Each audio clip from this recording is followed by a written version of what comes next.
Friends, जब भी हम डाइट और एक्सरसाइज करके फिटनेस या वेट लॉस अचीव करना चाहते हैं तो कई ज्ञानी बाबा हमारे सामने आते हैं जो हमें बदनसीबी से गलत एडवाइस दे देते हैं। मैं doctor Sumit Shrivastava life bliss आज आपको बताऊंगा कि डाइट और एक्सरसाइज में कौन सी गलत तरीकों की एडवाइसेस को हमें नहीं फॉलो करना है। अब इसमें एक कॉमन प्रॉब्लम हम देखते हैं, जब भी ये एडवाइस, गलत एडवाइस अगर हमारे फ्रेंड्स, हमारे नियर एंड डियर वंस, चाहे वो रिलेटिव्स हों या हमारे कलीग्स हों, उनसे आती है तो उसे इग्नोर करना मुश्किल हो जाता है। हमें ये जानना है कि हमें एडवाइस करने वाला पर्सन क्या क्वालिफाइड है, क्या उसे डाइट और एक्सरसाइज के बारे में फॉर्मल नॉलेज है। अगर आंसर है नो तो हमें इस एडवाइस को नहीं लेना चाहिए। मैं आपको बताऊंगा 4 कॉमन एडवाइसेस डाइट को लेकर जो गलत तरीके से हमें मिलती हैं लोगों के थ्रू। ये है मेरा डाइट प्लान, इससे मुझे ज़बरदस्त रिजल्ट्स मिले हैं। मुझे लगता है तुम्हें भी ये ही फॉलो करना चाहिए। ये होती है पहली गलत एडवाइस। कई बार कुछ लोगों को लगता है कि वो किसी दूसरे का डाइट प्लान फॉलो करके रिजल्ट्स पा सकते हैं। It's very easy to understand. जैसे कि हमारी हाइट अलग है, हमारी वेट अलग है, हमारी बॉडी का कॉम्पोजिशन अलग है, हमारी बॉडी का मेटाबॉलिज्म अलग है। तो ऐसा कैसे हो सकता है कि किसी दूसरे का डाइट प्लान हमें रिजल्ट दे?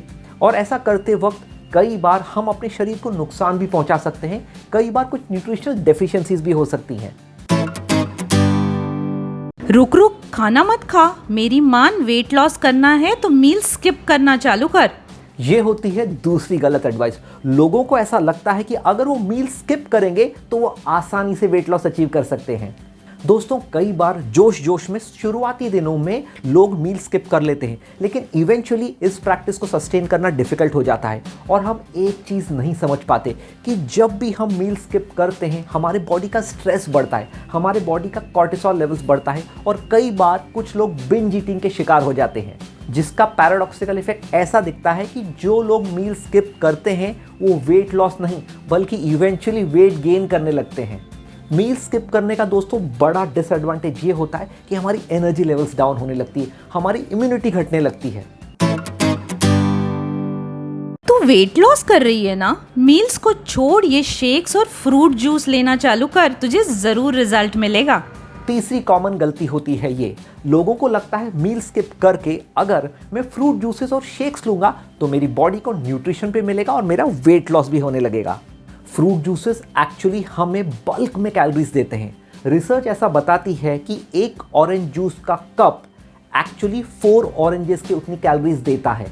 एक बात याद रखिए, फ्रूट जूसेस या शेक्स कभी भी मील रिप्लेसमेंट नहीं होते हैं। इन चीज़ों को फॉलो करने की वजह से हमारी बॉडी को जो न्यूट्रिएंट्स, मिनरल्स और बहुत सारी ऐसी चीज़ों की ज़रूरत है जो कि एक प्रॉपर मील से ही मिल सकती हैं, वो नहीं मिलती। वेट लॉस करना है तो राइस और रोटी को छोड़ना पड़ेगा। उनका कार्बोहाइड्रेट कंटेंट कितना ज्यादा है। राइस रोटी को पूरी तरीके से छोड़ दो, आपका वेट लॉस जरूर होगा। ये भी एक गलत एडवाइस है जो कुछ लोग देते हैं। राइस, रोटी, इनका कार्बोहाइड्रेट कंटेंट डेफिनेटली ज़्यादा है, तो इन्हें पूरी तरीके से क्विट करने की जगह हम लिमिट ज़रूर कर सकते हैं। राइस और रोटी से भी हमें कार्बोहाइड्रेट मिलते हैं जो हमारे शरीर को ज़रूरी होते हैं। उसी के साथ साथ जब भी लोग राइस या रोटी को पूरी तरीके से क्विट कर देते हैं तो फीलिंग का एहसास नहीं होता और ऐसे लोगों को दिन भर में थोड़ी थोड़ी भूख लगती रहती है। ये तो बात हो गई डाइट को लेकर गलत एडवाइस के बारे में, लेकिन एक्सरसाइज और फिटनेस को लेकर भी कई लोग गलत एडवाइस देते हैं। अरे, तू एक्सरसाइज क्यों कर रही है? तेरा तो वजन भी ज्यादा नहीं है। मेरे ख्याल से तो तुझे एक्सरसाइज और डाइट की कोई ज़रूरत नहीं है। ये तो आपने कॉमनली सुना होगा कि अगर आपका वेट ज़्यादा नहीं है तो आपको एक्सरसाइज की ज़रूरत ही नहीं है। हमें ये डिसाइड करना है कि जब भी हम एक्सरसाइज करें, डाइट करें तो उसका पर्पस डिफाइन करें। हमेशा वेट लॉस ही पर्पस नहीं होना चाहिए। मेरा एक्सरसाइज का पर्पस ये है कि मुझे फिट रहना है, हेल्दी रहना है। इसीलिए अगर आप दुबले पतले भी हैं, आपका वजन ज़्यादा नहीं है, तब भी आपको एक एक्सरसाइज रेजिम फॉलो करना ज़रूरी है। बिकॉज एक्सरसाइज करने से आपके एनर्जी लेवल्स बढ़े रहेंगे, आपके लुक्स भी स्मार्ट हो जाएंगे। ओफो, तू ये जिम एक्सरसाइजेस क्यों कर रही है? मेरी मान सिर्फ कार्डियो कर, that is enough for fitness. कुछ लोगों को ऐसा लगता है कि जिम में वेट उठाने की जरूरत नहीं है, only cardio exercises are enough.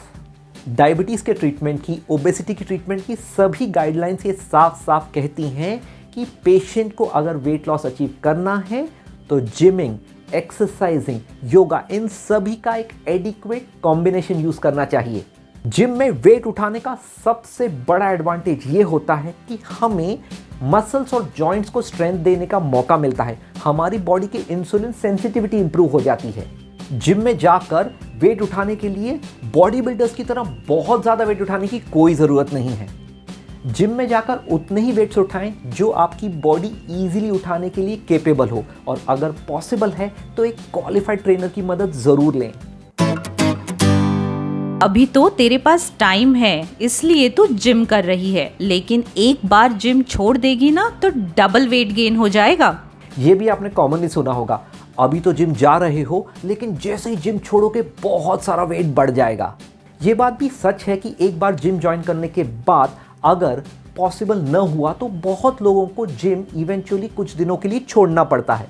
लेकिन ये लोगों का बहुत बड़ा मिथ है कि जिम छोड़ते ही वेट बढ़ने लगेगा। जिम अगर आप किसी कारण से छोड़ देते हो लेकिन उसके बाद आप एक सिस्टमैटिक प्लानिंग करके कार्डियो, योगा या कम से कम कुछ हाई इंटेंसिटी एक्सरसाइजेस करते हैं तो आप अपने वेट को कंट्रोल में ज़रूर रखेंगे। और जिम छोड़ने के बाद आप आसानी से घर पर होम वर्कआउट कर सकते हैं। ऐसे बहुत सारे YouTube पर फ्री वीडियोस अवेलेबल हैं जो होम ट्रेनिंग की अच्छी जानकारी देते हैं। ओल्ड एज में जिम क्यों करना है? ये भी एक गलत एडवाइस है कि ओल्ड एज में जिम या एक्सरसाइज करने की कोई ज़रूरत नहीं है। Why should only young people have the fun? आपकी ओल्ड एज में अगर आपको आर्थराइटिस रिलेटेड कोई प्रॉब्लम्स नहीं है, कोई मस्कुलोस्केलेटल रिलेटेड प्रॉब्लम्स नहीं है, तो आप आसानी से डाइट के साथ साथ एक अच्छा एक्सरसाइज रेजिम फॉलो कर सकते हैं। फ्रेंड्स, ओल्ड एज ही वो टाइम है जब लाइफस्टाइल डिसऑर्डर्स जैसे कि ब्लड प्रेशर, डायबिटीज़, कोलेस्ट्रॉल, इन सब बीमारियों के होने के चांसेस सिग्निफिकेंटली बढ़ जाते हैं। तो ऐसे टाइम पर मेडिसिन्स, डाइट के साथ साथ अगर ओल्ड एज के लोगों ने एक्सरसाइजेस की हेल्प नहीं ली तो वो इन बीमारियों से अपने आप को बचा नहीं सकेंगे। और सबसे बड़ा एडवांटेज एक्सरसाइज करने का ओल्ड एज में ये होता है कि मसल्स और जॉइंट्स को स्ट्रेंथ मिलती है, एनर्जी लेवल्स बढ़े हुए रहते हैं और इम्यूनिटी भी अप रहती है। There is no one size fit all method. इसका मतलब क्या है? कई चीज़ें जो मेरे लिए काम करेंगी डाइट और एक्सरसाइज के लिए, नॉट नेसेसरीली आपके लिए भी काम करेंगी। हमें ये पता करना है कि हमारे लिए कौन सी ऐसी मेथड है जो सबसे अच्छे रिजल्ट देती है, जिसके लिए एक अच्छा तरीका ये होता है कि जब भी कोई डाइट एक्सरसाइज प्लान फॉलो करें तो अपने ट्रीटिंग डॉक्टर, अपने डाइटिशियन और एक फिजिकल ट्रेनर की मदद लें। फ्रेंड्स, क्लो कार्डाशियन का कहना था, fitness is not being better than someone, fitness is being better than what we used to be. As a physician and a diabetes specialist, ये वीडियो बनाने का पर्पस सिर्फ एक है, आपको ये बताया जाए कि जब आपको एक ऑप्टिमल फिटनेस लेवल अचीव करना है तो इन गलत एडवाइसेस से दूर रहें। वीडियो अगर पसंद आया होगा तो लाइक करें, शेयर करें और हमारे इस चैनल को सब्सक्राइब ज़रूर करें। हम ऐसे ही वीडियोस आपके लिए रेगुलर बेसिस पर बनाते रहेंगे।